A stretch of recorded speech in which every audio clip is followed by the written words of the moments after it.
बोलिए क्या हुई? विधायक दल की बैठक तो लगातार होती रहती है। अनफॉर्चुनेटली हमारे जो साथी कुछ बैठे हैं गुड़गांव हमारे शहर के अंदर, वो आते नहीं हैं, जबकि सबको मालूम है कि किस प्रकार का राजनीतिक माहौल बना हुआ राजस्थान के अंदर। ऐसे वक्त में जो चुनाव जीत के आए हैं कांग्रेस के चुनाव चिन्ह पर, वो लोग आगे अलग जाके बैठ जाए। अगर कोई नाराजगी है तो एआईसीसी में जाके बैठते, अखिल भारतीय कांग्रेस कमेटी 24 अकबर रोड, पता है, पीसीसी में आके बात करते हैं। और इतने दिनों से वो वहाँ बैठे हुए अलग होकर के, अब भी मैं चाहूँगा उनको आना चाहिए मीटिंगों के अंदर। अब तो असेंबली बुला ली हम लोगों ने। अगर वो कांग्रेस के चुनाव चिन्ह पे जीत के गए हैं तो पहली ड्यूटी है कि सरकार के साथ में खड़े दिखे वो पब्लिक को भी। जनता उनके क्षेत्र में क्या सोच रही होगी कुछ सोच नहीं सकता, उनका एहसास अभी उनको है नहीं। जो जाएंगे तो मालूम पड़ेगा कि आप सरकार के माध्यम से काम करवाने के बजाय आप वहाँ जाके क्यों बैठे हैं, और वो बीजेपी की गोद में क्यों खेल रहे हैं। पूरी तरह बीजेपी की जो तैयारियां हैं, बीजेपी ने वहाँ पर इंतजाम किए हुए हैं, उन्हीं की पुलिस है, उन्हीं के घेरे में बंद है। वहाँ पर कोई आना चाहे तो नहीं आ सकता है, ऐसा संदेश आ रहे हैं। हमें तो मालूम पड़ नहीं रहा है, क्योंकि एसओजी जाती है वहाँ। जिन लोगों के खिलाफ केस बने हैं एसओजी के अंदर, एसीबी के अंदर, उनको अलाउ नहीं वहाँ पर। इनको हम क्या कहेंगे? फिर कहते हैं हम कांग्रेसी हैं, फिर कैसे कांग्रेसी हुए? तो ये स्थितियाँ सबके सामने हैं, पूरा प्रदेश देख रहा है, पूरा देश देख रहा है। पूरा खेल बीजेपी का है, ये पूरा खेल बीजेपी का है। और बीजेपी जो है उनको जनता माफ नहीं करेगी। 2 चुनाव जीत के भारी बहुमत से, कोई दो राय नहीं। और मोदी जी ने थाली बजवाई, मोमबत्ती लगवा दी, सब कुछ किया।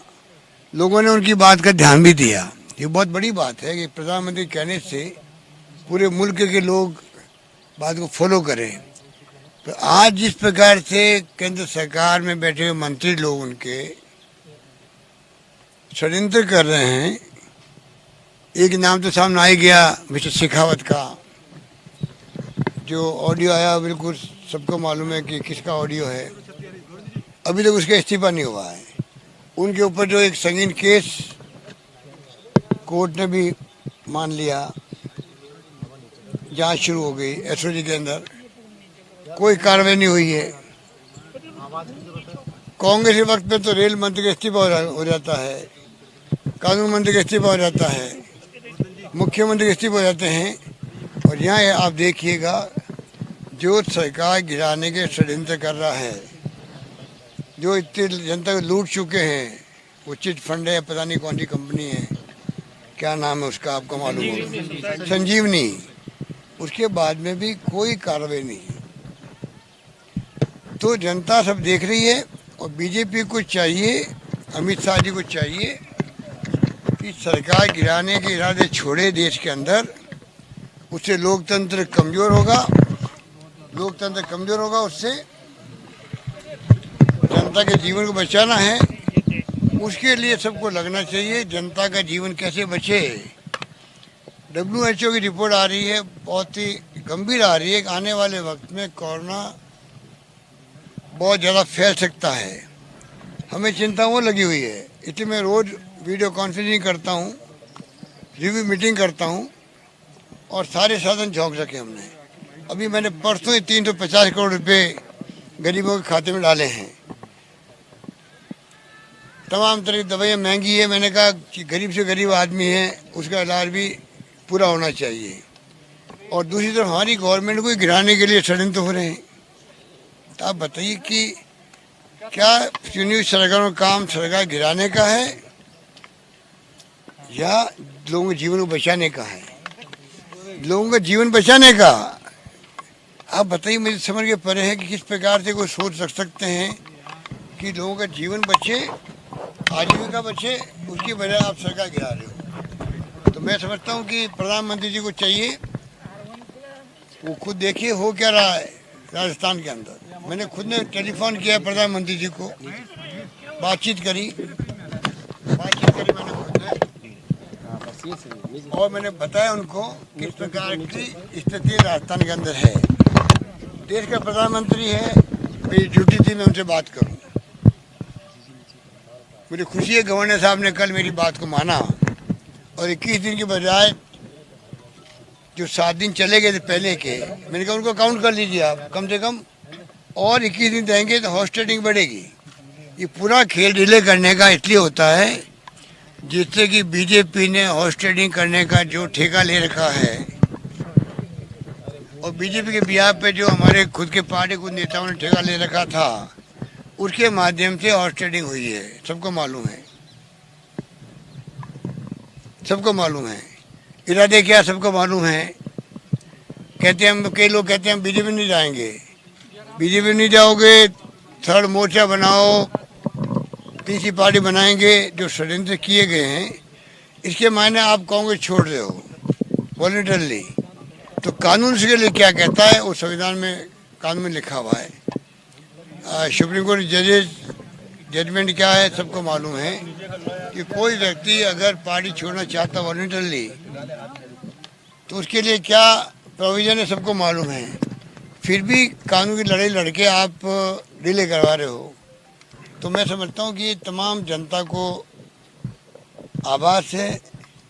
और मैं आज फिर कहना चाहूँगा कि कर्नाटक, मध्य प्रदेश के बाद में जिस रूप में राजस्थान पर हमला किया गया है, राजस्थान में इनको मुंह की खानी पड़ेगी।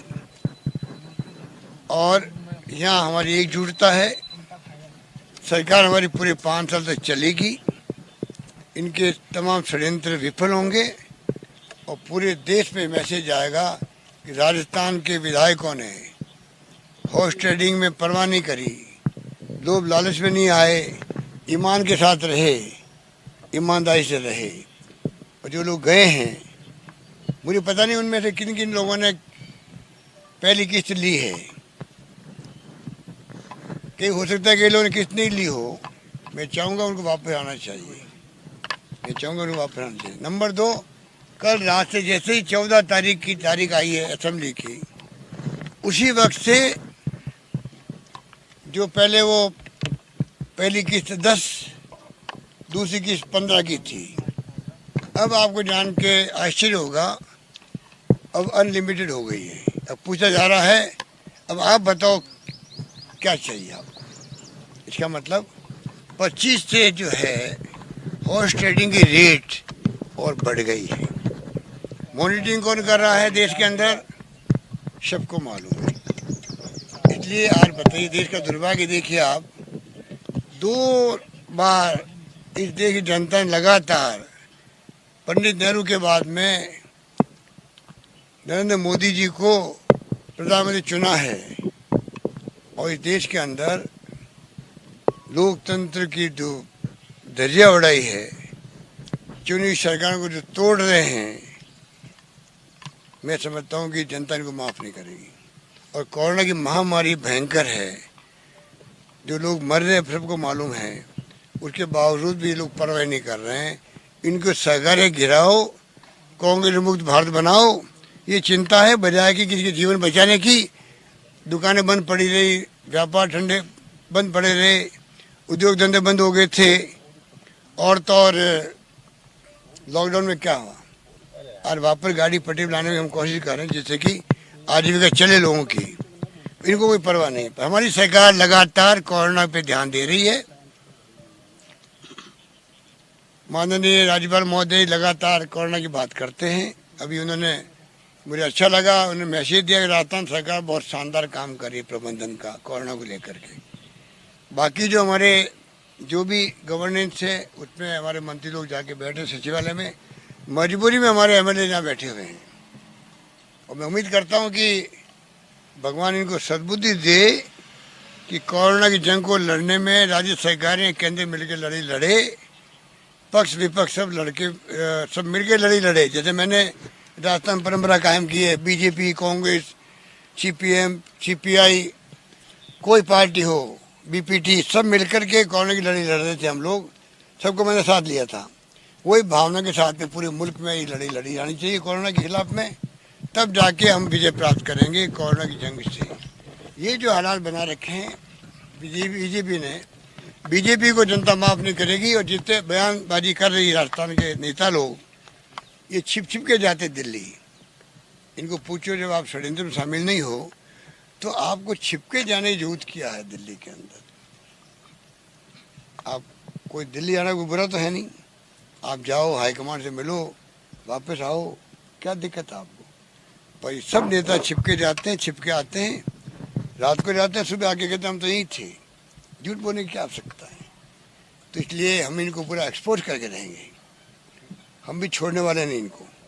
हम चाहेंगे कि जनता के सामने एक्सपोज हो, पूरे प्रदेश में, पूरे देश के अंदर। जो लड़ाई डेमोक्रेसी को लेकर शुरू हुई है, एआईसीसी ने जो अभी स्पीक ऑफ डेमोक्रेसी की बात की गई, शिव डेमोक्रेसी की बात की गई है, 10 करोड़ लोगों ने साथ दिया उसका। 10 करोड़ लोगों ने साथ दिया है। राजभवन पे बाहर धरने लगे पूरे देश के अंदर। एक्स्ट्रा ऑर्डिनरी रिस्पॉन्स मिले लोगों को मिला है। आम जनता जुड़ रही है प्रचारणों के अंदर। वो समझ गई है कि कोरोना की जंग की बजाय ये लोग सरकार को तोड़ने में लगे हुए। और रेट बढ़ा दी इन्होंने अपनी। हॉर्स ट्रेडिंग रेट बढ़ चुकी है राजस्थान के अंदर। कितने दे रहे हैं सर? मुंह मांगा दाम है। वो आपको पूछ रहे हैं, आप क्या चाहते हो? सर आप क्या चाहते हो? आपने माफ करने के लिए तैयार और कल रात से ही जैसे ही गवर्नर साहब ने 14 तारीख डिक्लेयर करी, इधर मीडिया ने चलाया होगा, उधर टेलीफोन लग गए लोगों के पास में। सर माफ। और वापस खबर हमारे पास आती है। वो खबर वापस आती है कि कौन फोन कर रहा है, क्या ऑफर कर रहे हैं। उनको पूछ रहे, बेहतर बता दीजिए आपको क्या चाहिए। पुराने रेट छोड़िए, नई रेट लाइए। 35 से 50 हो गए क्या सर? 35 से 50 कर दिए आने वाले थे। आने वाले जाने वाले मैं बात करता ही नहीं हूँ। फ्लोर टेस्ट होगा, अगर हम जाएंगे असेंबली के अंदर, जो बिजनेस एडवाइजरी कमेटी तय करती है बिजनेस को, वहाँ फ्लोर टेस्ट होना है, कोरोना की बात करनी है, या हमें आर्थिक स्थिति, जो स्थिति बनी है देश के अंदर, प्रदेश के अंदर कोरोना के लॉकडाउन के बाद में, उस पर बात करनी है। तमाम बातें हम लोग करेंगे। सर माफ करने की प्रवृत्ति आपकी रही है, तो क्या गुंजाइश बची है कि बार बार ये बात आ रही है? ये तो बात हम कह चुके हैं कि अगर वो जाते हैं एआईसीसी के अंदर शिकायत करने के लिए, जाना चाहिए था वहाँ पर।